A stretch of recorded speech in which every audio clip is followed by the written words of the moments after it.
നീ എന്താണ് ഇങ്ങനെ മോന്ത ഉറപ്പിച്ചിരിക്കുന്നേ? ഒന്നുമില്ല. ഏഷ്, എപ്പ കയറി വരും ഒന്നെങ്കിൽ മോന്ത ഉറപ്പിച്ച് അല്ലെങ്കിൽ ഇങ്ങനെ കുണു കുണുന്ന് പറഞ്ഞോണ്ട്. അല്ല ചേട്ടാ, ജോലി കഴിഞ്ഞ് വരുന്ന നിങ്ങക്ക് സമയമുണ്ട് ഇവിടെ നിക്കാന്? ഇല്ല, ജോലി കഴിഞ്ഞിട്ട് ഞാൻ ആകാശത്തേക്കാണ് പോണേ. എനിക്കറിയത്തില്ല എങ്ങോട്ടാന്ന്. എടി, ഞാൻ ഇവിടെ നിൽക്കേണ്ട സമയത്ത് ഇവിടെ നിൽക്കുന്നുണ്ട്. ഞാൻ ഇപ്പൊ ഫ്രണ്ട്സിന്റെ കൂടെ പോകുന്നതിനായിരിക്കും നീ പറയുന്നത്. ഫ്രണ്ട്സിന്റെ കൂടെ പോകേണ്ട സമയത്ത് ഫ്രണ്ട്സിന്റെ കൂടെ തന്നെ പോകണ്ടേ? നിന്റെ കൂടെ നിൽക്കേണ്ട സമയത്ത് ഞാൻ നിന്റെ കൂടെ തന്നെ നിൽക്കുന്നില്ലേ?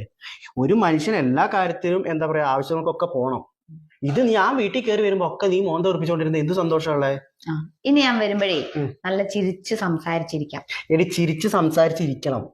ഞാൻ കയറി വരുമ്പോ നീ മോന്ത ഉറപ്പിച്ചാൽ എന്ത് സന്തോഷം. പിന്നെ എനിക്ക് വീട്ടിൽ കയറി വരാൻ തോന്നുന്നു? ഇല്ല. നീ ഇപ്പൊ എന്താ പറയാ ആകെ ഒരു ചെറിയ ലൈഫ്, അത് നമ്മൾ പരസ്പരം എപ്പോഴും ചിരിച്ചും സന്തോഷത്തോടെ ജീവിച്ചാൽ നമുക്ക് കൊള്ളാം. ഇല്ലെങ്കിൽ ലൈഫ് അങ്ങ് പോവുകയും ചെയ്യും, നമ്മളെ ജീവിതം പോകും. പിന്നെ നമ്മള് മരിക്കാൻ കഴിഞ്ഞിട്ട് സന്തോഷിക്കാന്ന് വെച്ചിട്ട് കാര്യമുണ്ടോ? അപ്പൊ ഇപ്പൊ സന്തോഷിച്ചാൽ സന്തോഷിച്ചു, അത്രേ ഉള്ളൂ.